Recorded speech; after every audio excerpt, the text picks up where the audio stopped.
Krishna Krishna Hare Hare Hare Ram Ram Rama Hare Hare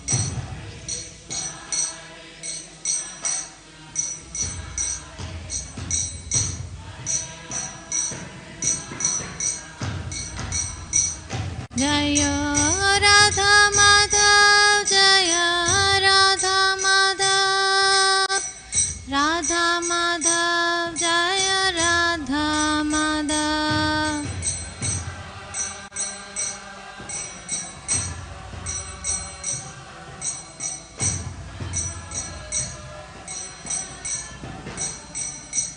Jaya Nrsingadev Nrsingadev Nrsingadev Jaya Prahlad Maharaj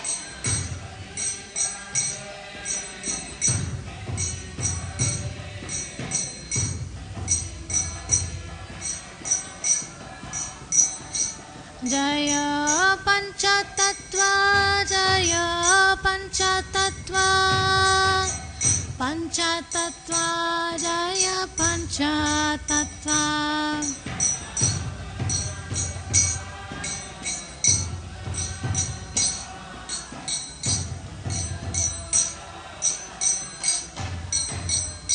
Jaya Jaya Prabhupada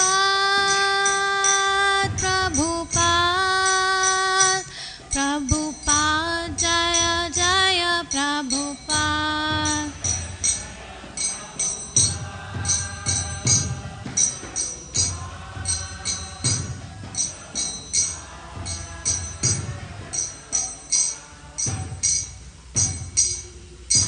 Jai Srila Prabhupada ki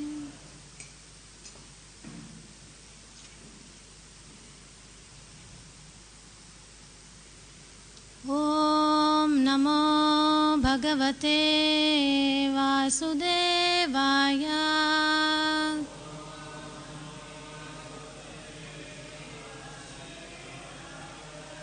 Om Namo Bhagavate Vasudevaya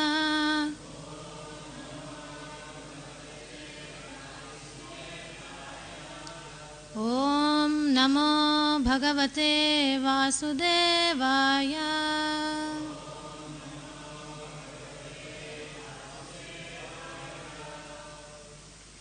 Reading from Srimad Bhagavatam, Canto 7, Chapter 15, Text number 4.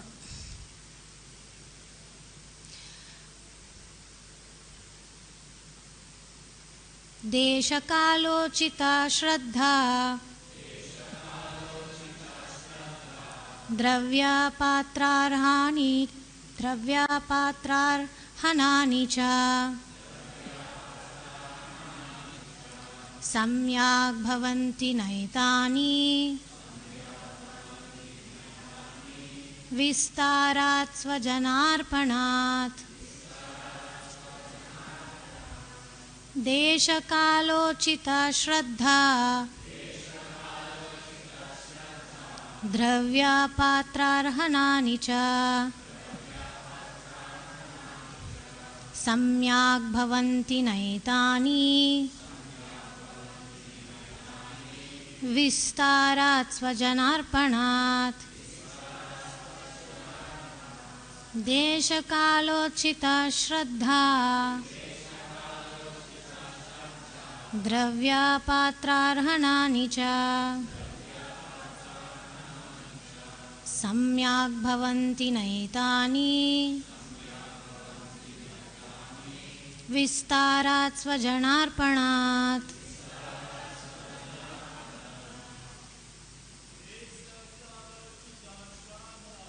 Deshakalochita shraddha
Vaishnavis.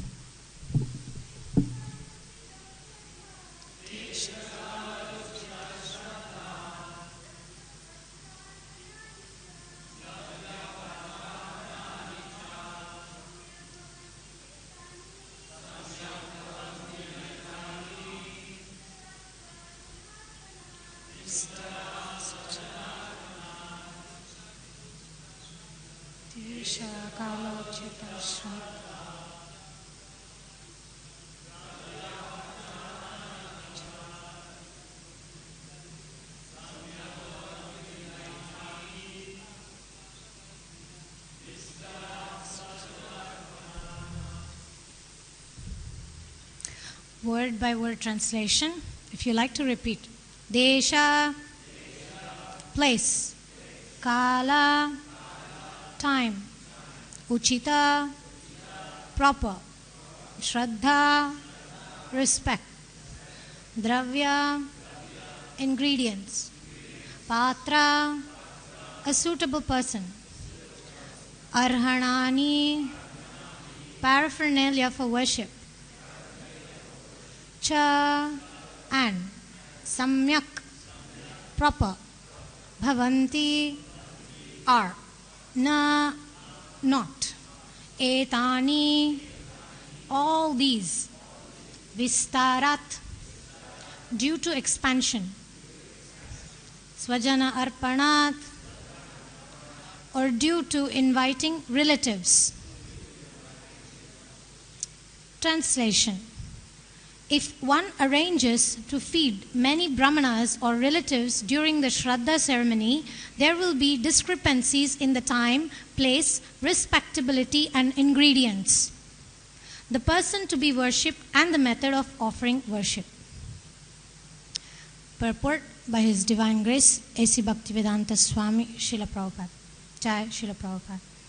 Narada Muni has prohibited unnecessarily gorgeous arrangements to feed relatives or brahmanas during the Shraddha ceremony.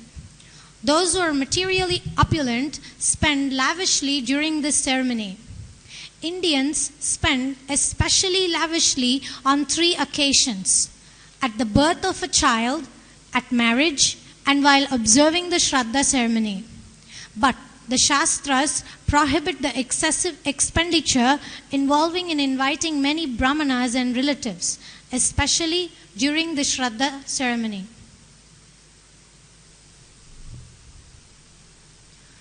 Om Ajnanatimirandasya Jnananjanashalakaya Chakshurunmilitam Jena Tasmai Shri Gurave Namaha Mukakaroti Vachalam Pangoram Gayate Girim Yat Kripatamaham Vande Shri Guru Dinatarinam Paramanandavadavam Shri Chaitanya Ishwaram Pancha Kalpatarubhyascha Kripasindubhya Evacha Patitanam Pavanebhyo Vaishnavebhyo Namo Namaha Namam Vishnupadaya Krishna Prashtaya Bhutale Srimate Jayapataka Swamniti Namine Namacharya Padaya Nitai Kripa Pradayine Gaurakata Damadaya Nagara Gramatarine Namam Vishnupadaya Krishna Prashtaya Bhutale Srimate Bhaktivedanta Swamniti Namine Namaste Saraswati Deve Gauravani Pracharine Nirvishesha Shunyavadi Paschatya Deshatarine Jayo Shri Krishna Chaitanya Prabhu Nityananda Shri Advaita Gadadhara Shri Vasadi Gaura Bhakta Vrinda Hare Krishna Krishna Krishna Hare Hare Hare Rama Rama Rama Hare Hare. Hare Krishna. I would like to request all the assembled Vaishnavas and Vaishnavis and all the viewers from the internet to kindly give me permission, give me wishes so I can think of Krishna and perhaps share some thoughts in this regard of Srimad Bhagavatam verse. Thank you.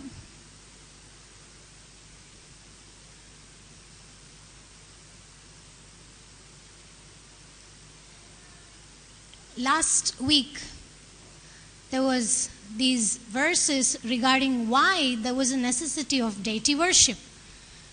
And Jananivas Prabhu in one of those classes, he mentioned something that really stuck to my mind, my heart. And he was saying that because respect in the hearts of people vanished for each other. And therefore, deity worship had to be introduced in order to bring back that mood of respect. And in this verse, we can see there is the word Desha Kalochita Sraddha. So I was just thinking to focus on that particular word, that particular theme of what is the purpose of performing these ritualistic ceremonies. Because it is clearly mentioned that the Shastras don't recommend us to spend a lot of money, feed a lot of people, and Narada Muni is actually prohibiting this kind of ceremonies and worship.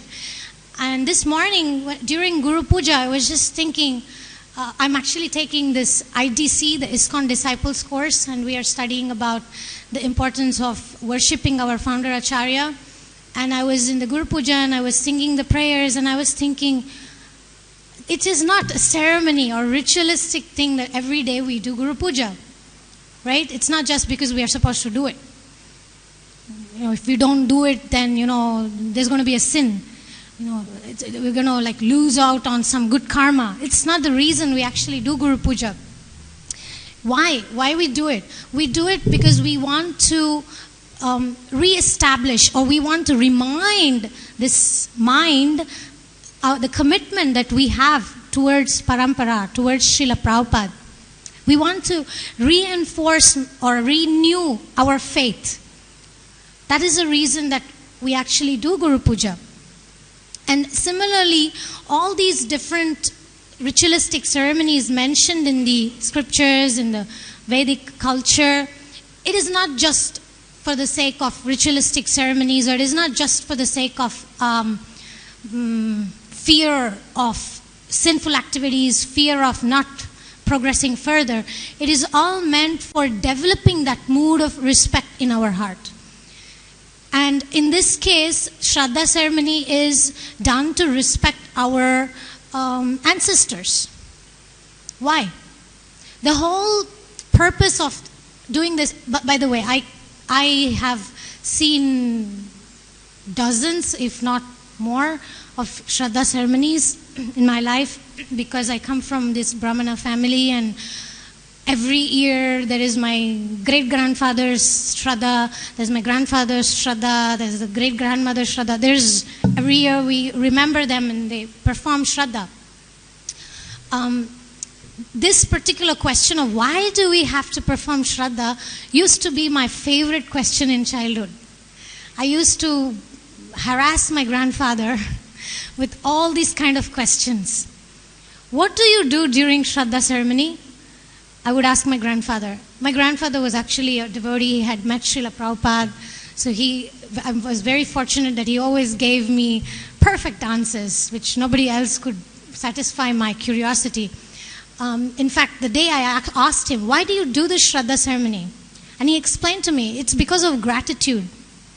Actually, my grandfather was not so much into it. After he started studying Prabhupada's books, he was actually doing Krishna conscious, Prabhupada prayers for his ancestors, whereas his brothers were actually performing the Shraddha. But it really helped me understand this aspect of gratitude. To be really honest with you, until I got this verse, I didn't want to dig further into this question of why we do it.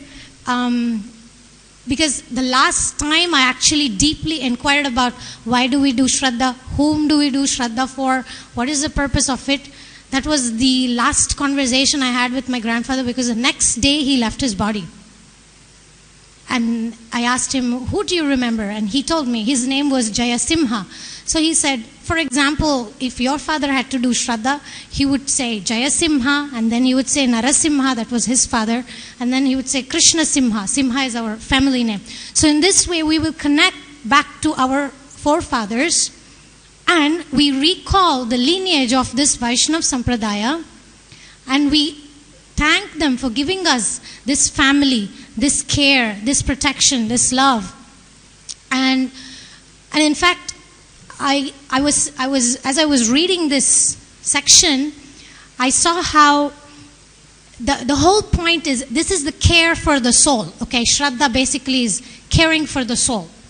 When we get old and we are unable to move our limbs and our body is not functioning anymore, we require support, right? We need help, assistance, medical support, or somebody to help us. Similarly, also when the soul leaves this world, I was just thinking, when we are not in this body anymore, we cannot take iPods with us.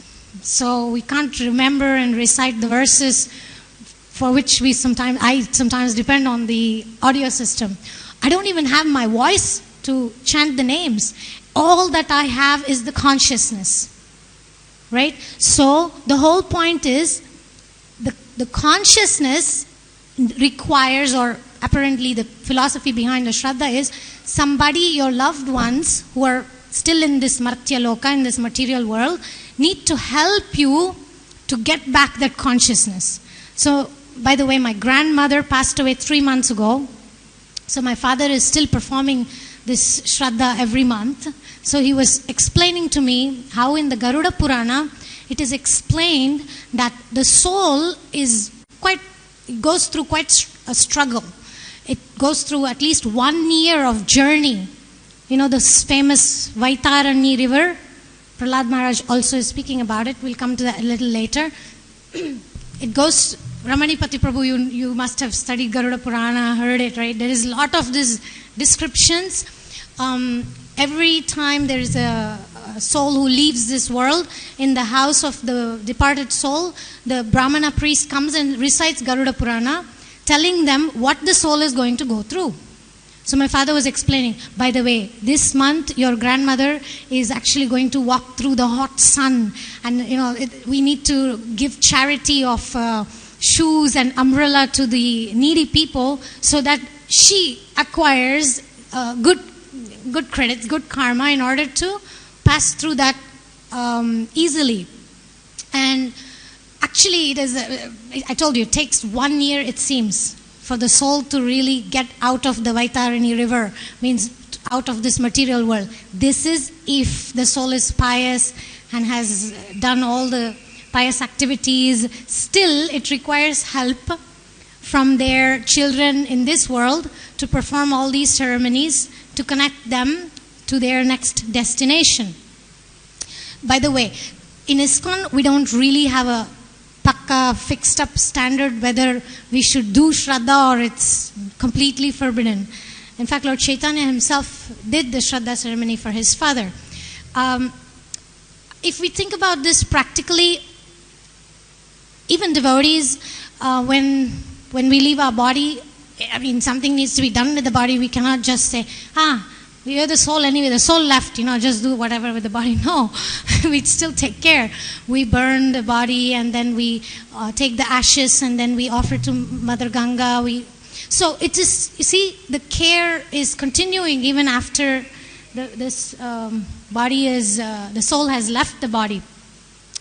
And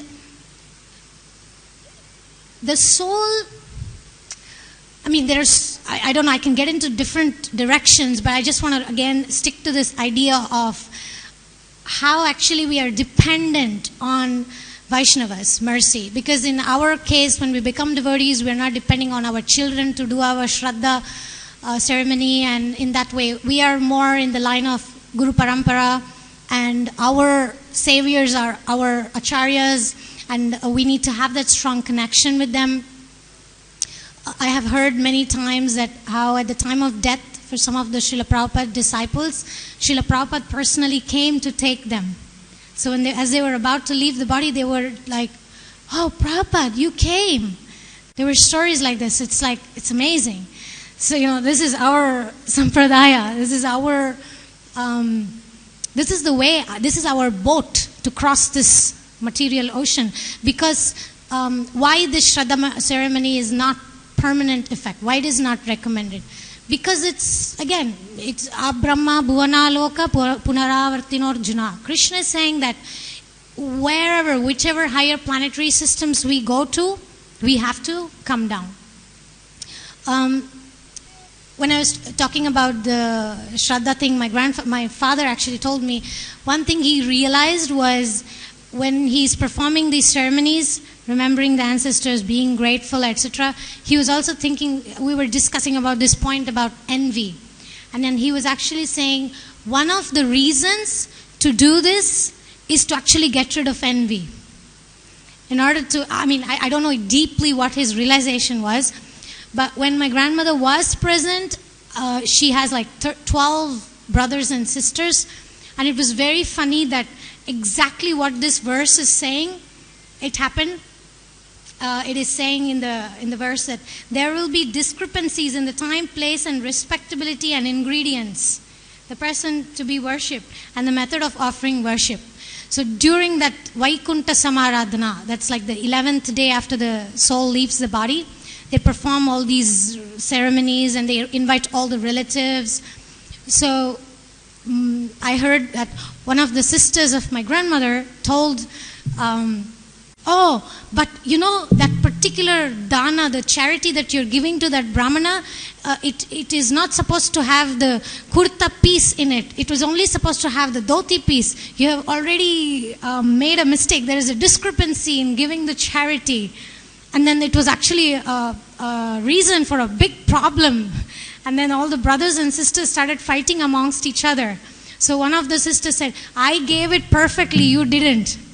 So it was like my grandmother was gone and she doesn't care about the kurta piece. But all these brothers and sisters started fighting amongst themselves. And then at the end, because of all this confusion, there was supposed to be the pinda, the main grain that was offered to the Lord, and then it's offered to the soul, because the soul is still hungry and thirsty and doesn't have a body, cannot eat. So all these ceremonies, all these grains that is offered is supposed to kind of satisfy that soul. And at the end, the person who performs the Shraddha takes the remnants as a prasadam. Fortunately, this is all Vaishnava, it's all like Krishna, Vishnu related, but still, right, for us it's a little bit like, why do all that, right? So what happened was, because of all this confusion, they accidentally cleaned the place where the remnant was supposed to be, and they couldn't actually honor the prasadam. So some of the people were saying, all this is a waste, because that last final thing, it was so important, but you couldn't get it. So it's a waste. So again, this family lineage, it's actually, on one sense, it's so entangling, so much discrepancies can be there, and then one big Shraddha ceremony, all this money, all this time, and then everything can be considered to be, people criticize, like this verse is saying. All these relatives, all these excessive expenditure to please these relatives, feed our own family members, swajana arpanat, to try to please them, to try to surrender to their satisfaction instead of Krishna's satisfaction, and then it gets difficult. Whereas we shouldn't think or judge that people who are performing these things are, let's say, materially attached, and therefore they are doing that, because we don't know what is the motivation. Sometimes some people may just feel inspired. Maybe the departed soul is not a devotee, and they felt, well, I needed to do this for my parents, because it was their path. But the point is to be sure about which sampradaya we are, or which path we want to take, or which boat we want to board. Because there is the boat of karma kanda. All this is karma kanda. To do the Shraddha ceremony is karma kanda. And usually Indians are very much into having sons, right? They want a son, putra. Why? Putra means the son who is going to save us from the hell called, right? The putra means one who is going to help us to not go to hell. And so Indian people are very attached to having a son. But according to one of the Vaishnavacharya, he says, as opposed to karma kanda path, where you should get married, you should have a son, and that son should perform your ceremonies, and only then you have some destination which can take you to heavenly planets. But the Vaishnava line is, this is a song from Purandara Dasa. He says, Narayaneemba nama putra niralike kama putra nindaguva gatiya udaya. Narayaneemba nama putra. Narayana is my son, is the holy name, is my son who is going to liberate me. Why should I depend on the Kama Putra? Because Kama Putra means child conceived due to Kama or desire or passion. How can he save me? My actual savior is Narayana. Hari sarvottamanemba punya putra niralike anya putra nindaguva gatiya udaya. So the karma kanda procedure is, the son will uddhara, he will nourish us. Even when I die, my son will nourish my soul.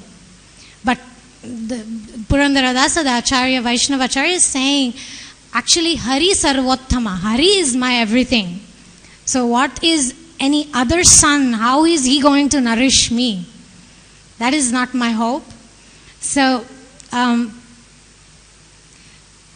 the point again is, even with all this carefully done nourishment in this material world, we will only end to Pitriloka. When I was asking my father all the details, and I said, what's the purpose, what's the goal, where does the soul go? He said, Pitriloka. Pitriloka is in the material world. It means it's a higher planetary system, it's a higher planet, but they have to, usually, most of them come back, I think, right? Some rare cases, maybe they go upwards, but they have to come back. And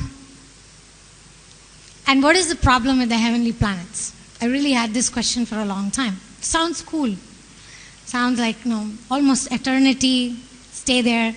I really like this point that in the Srimad Bhagavatam, 11th canto, 3rd chapter, it is described that even in the heavenly planets, there is this big problem of envy. In fact, we are in verse 4. In verse 8, that's very soon, there is no purport for that verse. The translation says, persons who want to advance in superior religion are advised to give up all envy of other living entities, whether in relationship to the body, words, or mind. There is no religion superior to this. This verse actually kind of gave me the whole idea of this section.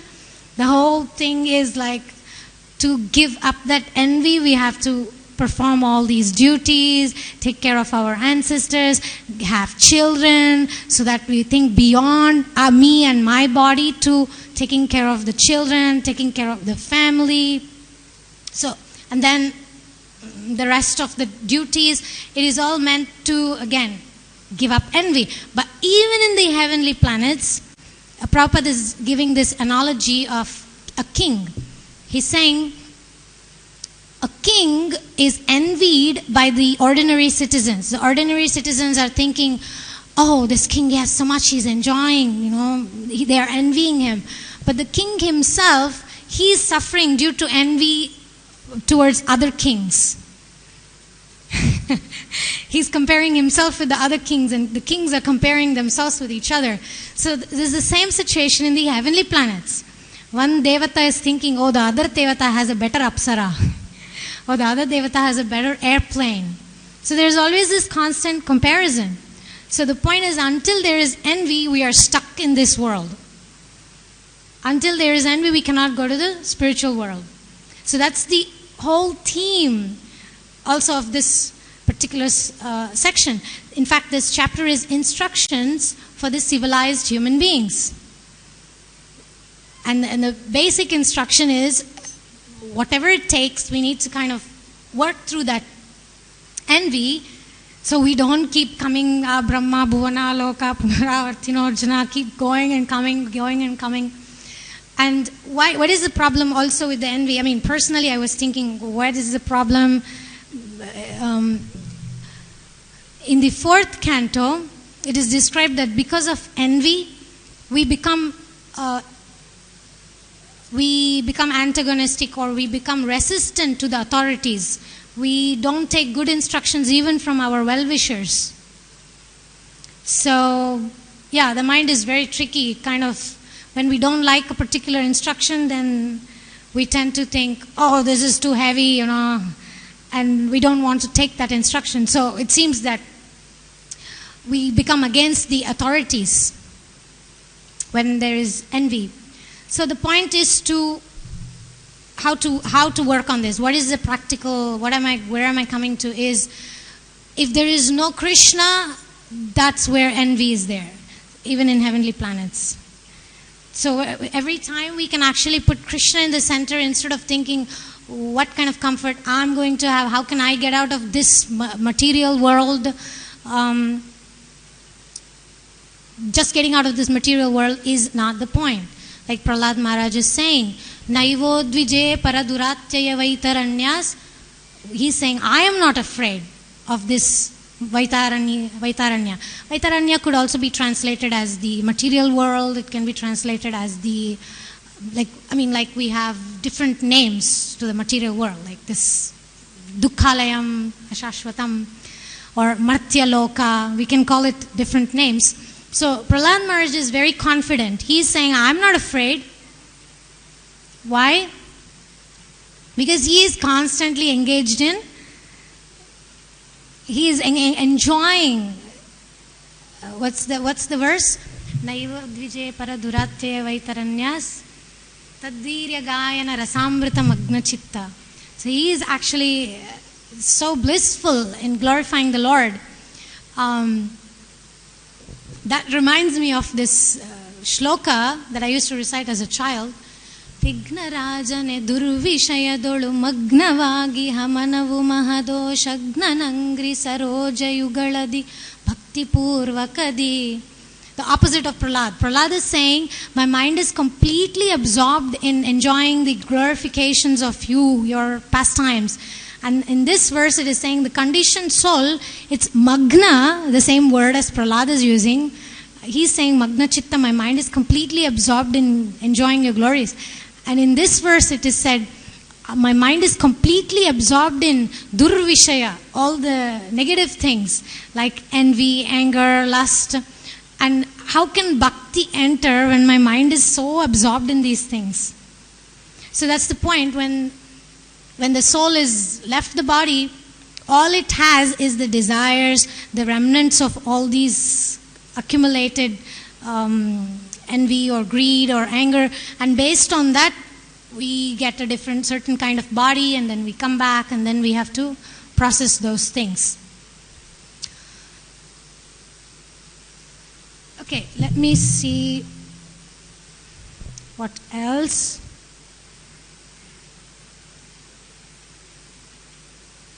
Okay, I'll end with this story and then I'll take this question. So the point is this, we all have desires, we all require nourishment in spiritual life so that we can get rid of material desires and cultivate spiritual desires. And just as the Vedic tradition is suggesting that we require our children to perform sraddha so that we get nourished, in spiritual life also we need nourishment. We need to have Vaishnava association. That's why when a soul departs, we say, can you please pray for them? When somebody is sick, can you please pray for them? These are very, very powerful things. So these desires, these prayers, these are the things that really help us. And this story of Dhruva Maharaj comes to mind, that Dhruva Maharaj in his previous life, before he became Dhruva, he was a Brahmin boy. And he had a prince friend. And in the Vishnu Purana, is that Vishnu Purana? It is stated that he envied his prince friend. There was envy. He was thinking, oh, he's a prince, I'm just a Brahmin boy. And that's the reason that Dhruva Maharaj actually was born as a prince. And then we all know the story. It's said in Srimad Bhagavatam that he actually became envious of his brother, because his brother was getting attention from the father and he was not getting attention. And then when he went to the forest to meditate, one of the main instructions Narada Muni gave him was, don't envy. Give up your envy. So the point is,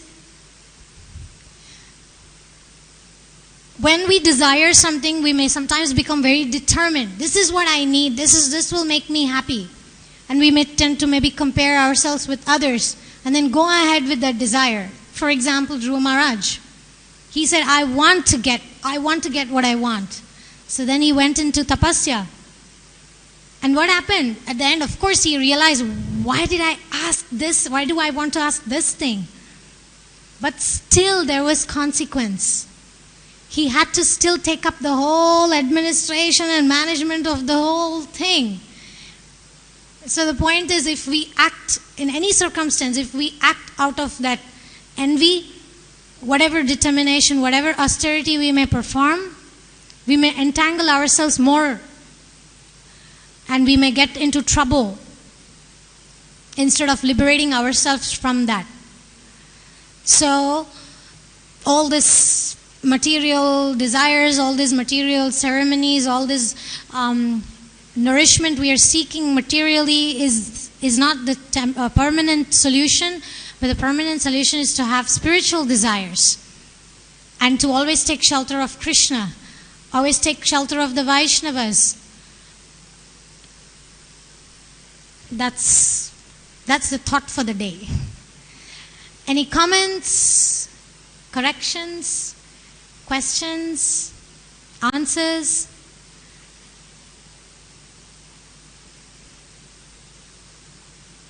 We have a microphone for Prabhu.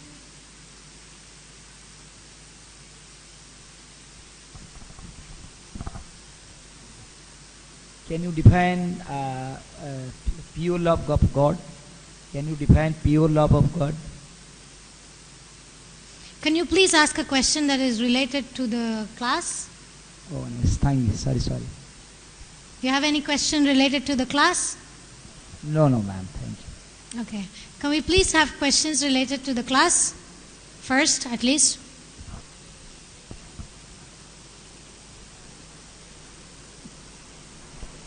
Microphone, please.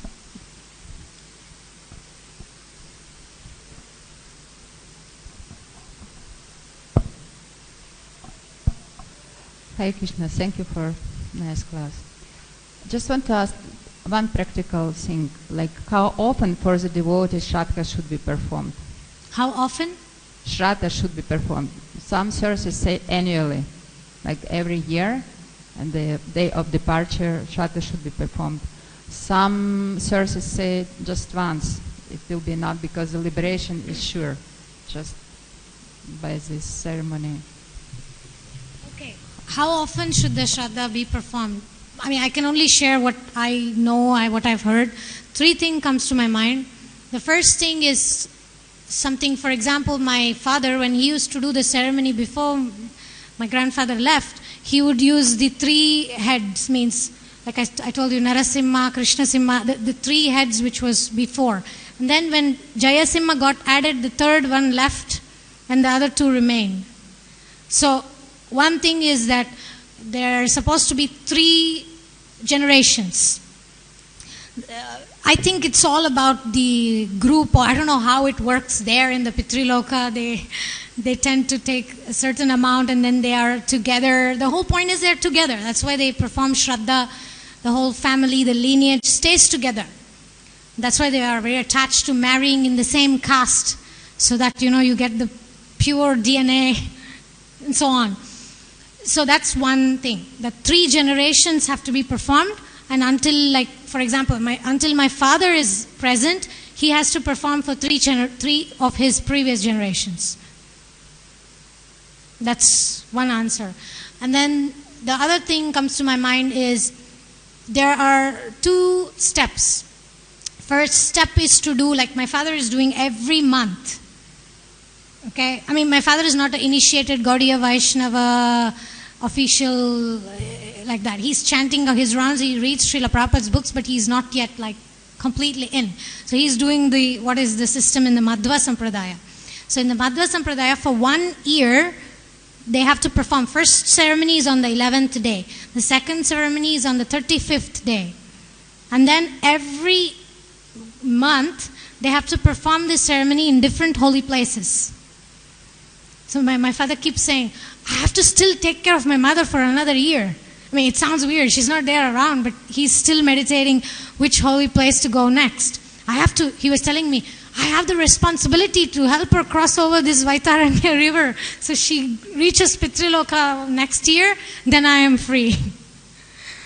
Okay, that's the second thing about every year. Every month. And then the third thing is, what I've heard is at least, depends on the soul, depends on how pious they were, etc. I think, every year. Like even my maid, she performs sraddha for her husband. I don't know why the sons don't perform, but she tells me often, I did sraddha for my husband this year, this time, whatever she can do. Call the pujari, do this, offering to Ganga, whatever she can do, she does that. But she also does it every year, and she told me, Bengali culture, I don't know, this is not Brahman Madhva. According to the Bengali custom, they do it every year. If they're very poor, only for 5 years is enough. I don't know if it's a scriptural thing or it's more like a convenience thing. And then she said, if you are middle class, 10 years. It sounds not, I don't know, Mataji, is it like that in Bengali tradition? No. This seems more like maybe the village, this particular village or something. Maybe she knows something more about Bengali tradition. Mataji is from Bangladesh.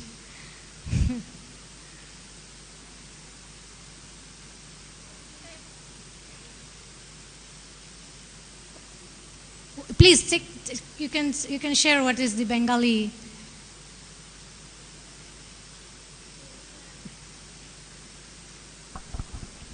Yes, every year do this sraddha. Every year. Every year. Yeah, every year seems to be standard. Sri Devi Mataji.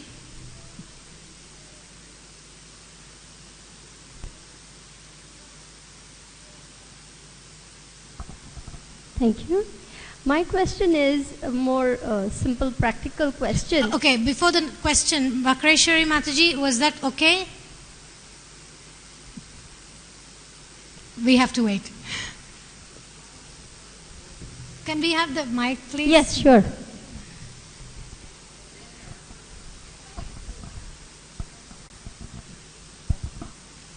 How is for the devotees, if departed soul was a devotee, so the sraddha, how often sraddha should be performed for the devotee?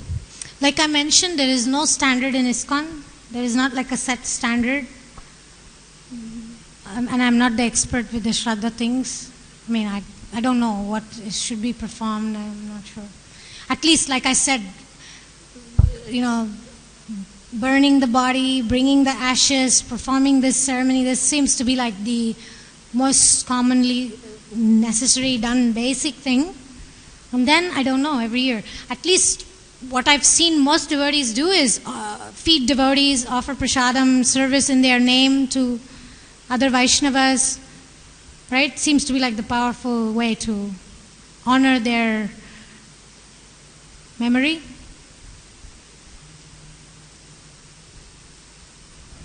But what about the destination of the soul after Shraddha ceremony?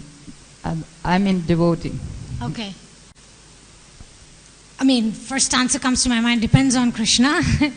What plans he has, depends on Lord Chaitanya. Maybe depends on the devotee's desires, how much material desires they still had remaining. One thing I was thinking, was why they say that pure devotees, their only purpose of coming back is to save the other conditioned souls. So I was thinking, they couldn't have any other desire except serving Krishna. The only thing, like Prahlad Maharaj, he is saying, I don't worry, I don't have any worries, but I am concerned for these people who are running after illusory happiness. So that's the only reason he came back as Vasudeva Datta. He came back as... So I guess it depends on the desires of the devotees. It depends on Krishna's plan for them. Does it also depend on someone who performs sraddha? Like the consciousness of the person who performs sraddha for his departed ancestor, if this departed ancestor was a devotee? Again, shraddha, all these things will help the soul only to get out of this Martyaloka or the material world, but still he could go higher planetary system. Okay, the shraddha can only help you get to higher planetary system like heavens or something. But it's like, I was thinking like going to heavenly planets is like taking a vacation. Okay, how long will you stay? You have to come back. Of course, in the material world it makes sense to take a break, take a vacation, go somewhere, 1 week, okay, relax. But in our case as devotees, our goal is to get out completely from this material world forever. So there's no point of going to the heavenly planets. It's useless. It's actually a distraction. So from my understanding, these things is only to help the soul go to heavenly planets, the shraddha and everything. It doesn't guarantee a person going to spiritual world.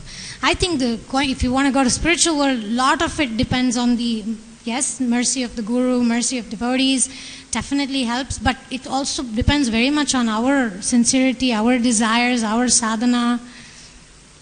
It's a combination of different things.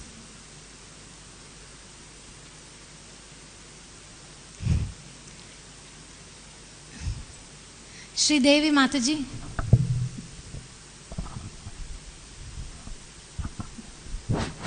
In other words, there is not like black or white answer. Depends on the time, place, circumstance, who is the person. And it's also something subtle, right? It's not something we can see what happened to ISKCON devotees. It's not like movies released what happened to this devotee who passed away. So it's a lot of possibilities. That's my understanding. Yes, Mataji, sorry. That's all right. Thank you. My question is, I know we have this tremendous desire in the Indian community to have a son so that he can perform my Shraddha ceremony. But what happens if the parents have only girls? Like in my family, we are all girls. So what happens how do we take care of our parents when they pass on is my question. Thank you. ನಾರಾಯಣನೆಂಬ ನಾಮ ಪುತ್ರನಿರಲಿಕ್ಕೆ ಕಾಮಪುತ್ರನಿಂದಾಗುವ ಗತಿಯಾವುದಯ್ಯ. Thank you. Mataji, you're a psychologist, you're a psychotherapist, you're a counselor, you deal with parents, you deal with children, you have seen how children are. Forget about performing shraddha. They don't even have enough shraddha to do their homework, right?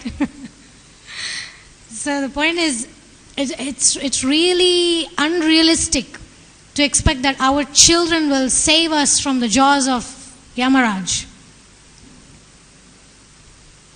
I mean, in Kali Yuga, even I'm thinking of my relatives, okay?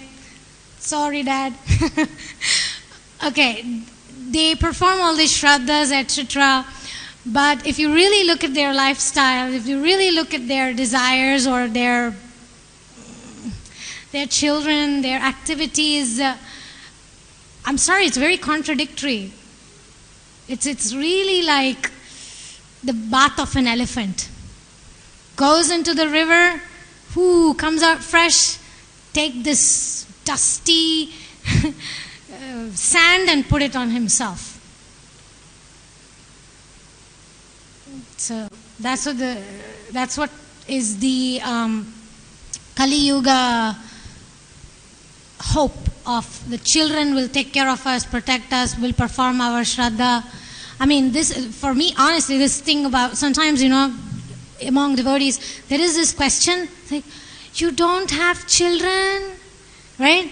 It's like, there could be different reasons. When are you going to get married? You don't have children, you don't have a son, you should try. So, I mean, for me, again, the whole thing goes back to, what's the purpose? Is it the karma kanda purpose? Right? Because, we should be careful when we are asking these questions, because sometimes Krishna didn't give children to those people. And you don't want to make a Facebook announcement about it. Right? Or some other times it may be a choice. Perhaps I wasn't clear in my question, so I will repeat it. My question was not so much who will take care of me.